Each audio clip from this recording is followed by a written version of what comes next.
Au nom du Père, du Fils et du Saint-Esprit, un seul Dieu, Amen.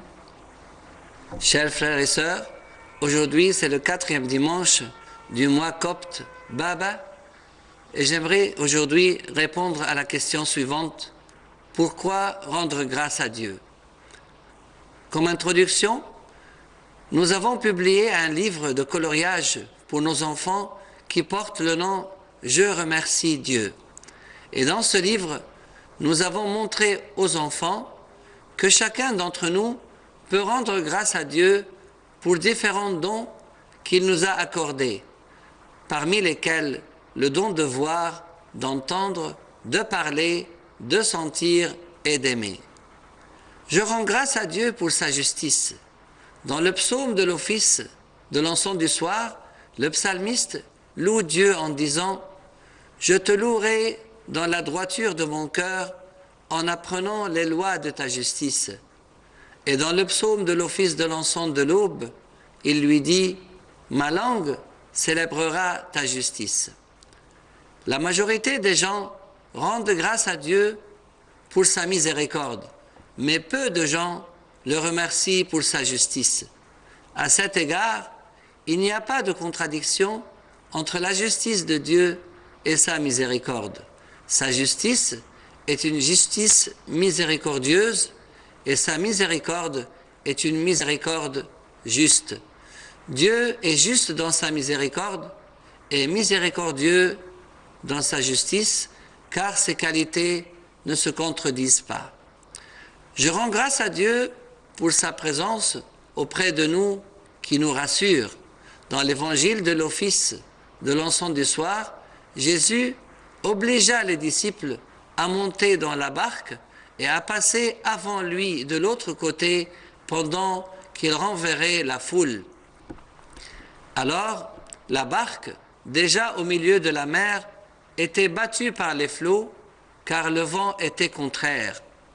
À la 4e veille de la nuit, Jésus alla vers eux, marchant sur la mer. Quand les disciples le virent marcher sur la mer, ils furent troublés et dirent « C'est un fantôme ». Et dans leur frayeur, ils poussèrent des cris. Jésus leur dit aussitôt « Rassurez-vous, c'est moi, n'ayez pas peur ». Au temps de Jésus, la nuit était divisée en 4 veilles. La première, de 18h à 21h. La deuxième, de 21h à minuit. La troisième, de minuit à 3h. Et la 4e veille, de 3h à 6h du matin. Juste avant, il est dit, en Matthieu 14, verset 22, Jésus obligea les disciples à monter dans la barque et à passer avant lui de l'autre côté pendant qu'il renverrait la foule. Cette foule dont Jésus a guéri les malades et a rassasié environ 5000 hommes sans les femmes et les enfants est restée avec Jésus jusqu'au soir, c'est-à-dire jusqu'aux environs de 18h, le début du soir. Donc, la barque, au milieu de la mer, était battue par les flots pour une durée minimum de 9 heures, entre 18h et 3h du matin, et maximum de 12 heures, entre 18h et 6h du matin. Et finalement, Jésus, l'ami du genre humain, alla vers eux, marchant sur la mer, et les a rassurés en leur disant « Rassurez-vous, c'est moi, n'ayez pas peur ». Je rends grâce à Dieu parce qu'il nous a donné une église, une grande assemblée pour le louer. Dans le psaume de l'office de l'encens de l'aube, David loue Dieu en disant « Je te louerai dans la grande assemblée, je te célébrerai au milieu d'un peuple nombreux, et ma langue célébrera ta justice, elle dira tous les jours ta louange. » Chers frères et sœurs, les louanges existent-elles dans nos prières ou n'y a-t-il que des supplications et des demandes? Je rends grâce à Dieu parce qu'il nous console et nous envoie pour annoncer la bonne nouvelle. Dans l'évangile de l'office de l'encens de l'aube, après sa résurrection d'entre les morts, Jésus est apparu à Marie de Magdala et lui consola en disant « Femme, pourquoi pleures-tu? Qui cherches-tu » À plusieurs occasions, Jésus console les attristés. Lors de la mort de la fille de Jairus, tous pleuraient et se lamentaient sur elle. Alors Jésus dit « Ne pleurez pas, elle n'est pas morte, mais elle dort. » Et lors de la mort du fils de la veuve de Naïn, le Seigneur, l'ayant vue, fut ému de compassion pour elle et lui dit « Ne pleure pas. » La plus grande consolation sera dans l'éternité. Dans l'Apocalypse, Saint Jean nous dit que Dieu essuiera toute larme de leurs yeux et la mort ne sera plus et il n'y aura plus ni deuil, ni cri, ni douleur, car les premières choses ont disparu. Puis Jésus envoya Marie de Magdala pour annoncer la bonne nouvelle aux apôtres en disant « Va trouver mes frères et dis-leur que je monte vers mon Père et votre Père, vers mon Dieu et votre Dieu. » Saint Jean nous dit que Marie de Magdala alla annoncer aux disciples qu'elle avait vu le Seigneur et qu'il lui avait dit ces choses. Et c'est ainsi qu'elle fut la première à annoncer la résurrection du Christ. Je rends grâce à Dieu parce qu'il nous a donné ses saintes paroles et ses bonnes doctrines. Dans sa première épître à son disciple Timothée, saint Paul lui dit « Si quelqu'un enseigne de fausses doctrines et ne s'attache pas aux saintes paroles de notre Seigneur Jésus-Christ et à la doctrine qui est selon la piété, il est enflé d'orgueil, il ne sait rien et il a la maladie des questions oiseuses et des disputes de mots, d'où naissent l'envie, les querelles, les calomnies, les mauvais soupçons, les vaines discussions d'hommes corrompus d'entendement privés de la vérité. » Ici, saint Paul fait une distinction entre les fausses doctrines et les saintes paroles de notre Seigneur Jésus-Christ et la doctrine qui est selon la piété.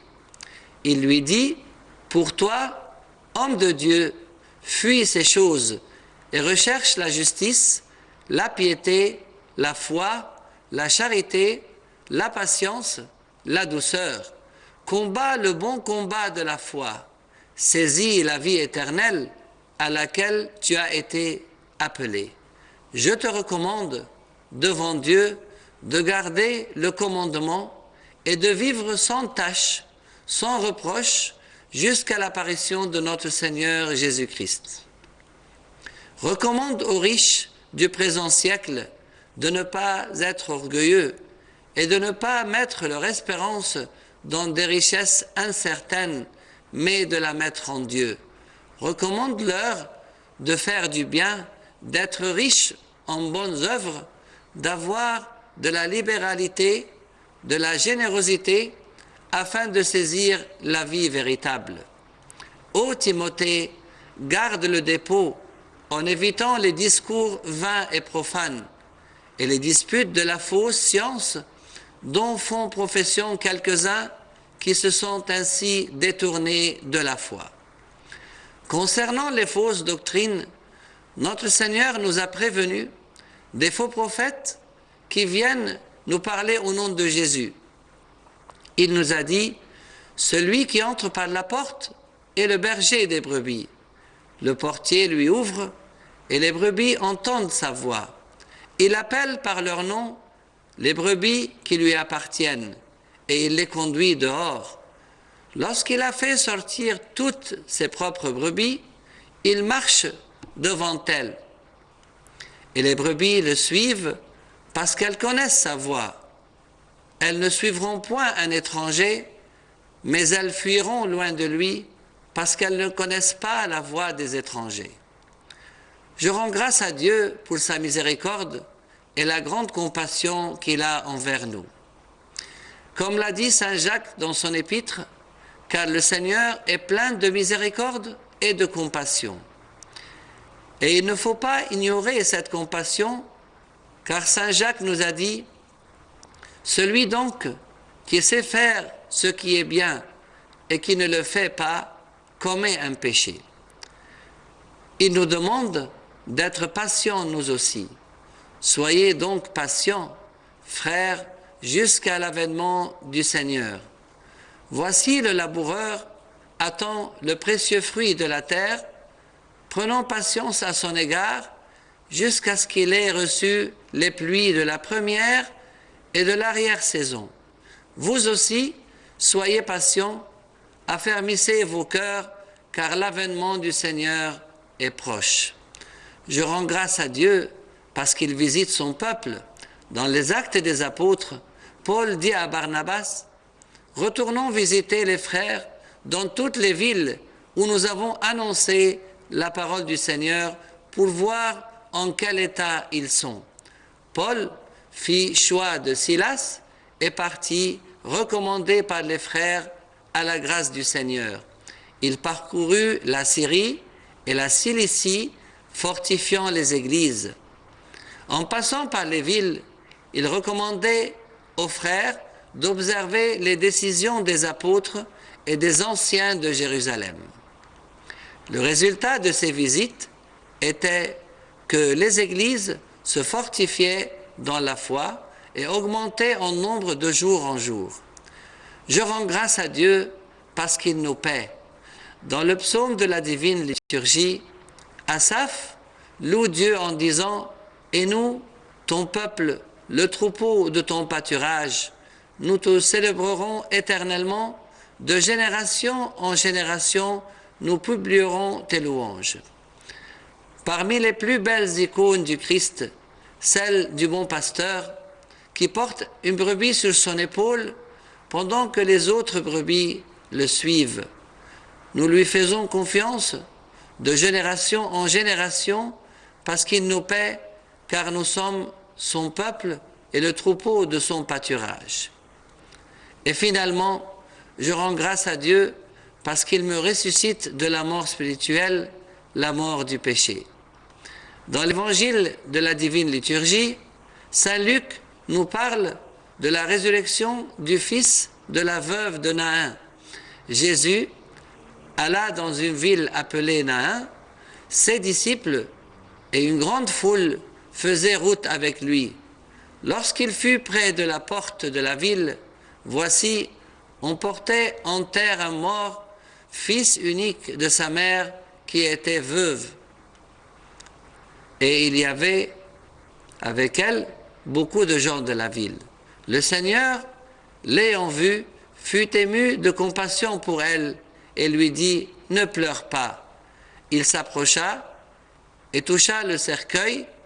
Ceux qui le portaient s'arrêtèrent. Il dit « Jeune homme, je te le dis, lève-toi ». Et le mort s'assit et se mit à parler. Jésus le rendit à sa mère. C'est important d'avoir le corps guéri de toute maladie et même ressuscité d'entre les morts, mais la guérison spirituelle du péché compte beaucoup plus que la guérison charnelle, car tous ceux que le Christ a ressuscités d'entre les morts sont morts une deuxième fois, comme la fille de Jairus, le fils de la veuve de Naïn et Lazare. Quant à celui qui n'a pas encore demandé à Dieu la guérison de ses péchés, Jésus lui dit « Je connais tes œuvres, je sais que tu passes pour être vivant et tu es mort. » Et il l'avertit en lui disant « Sois vigilant et affermis le reste qui est près de mourir, car je n'ai pas trouvé tes œuvres parfaites devant mon Dieu. Rappelle-toi donc comment tu as reçu et entendu, et garde et repens-toi. Si tu ne veilles pas, je viendrai comme un voleur, et tu ne sauras pas à quelle heure je viendrai sur toi. » Que notre Seigneur Jésus nous comble de sa miséricorde et de sa compassion, afin que nous lui rendions grâce maintenant et pour les siècles des siècles.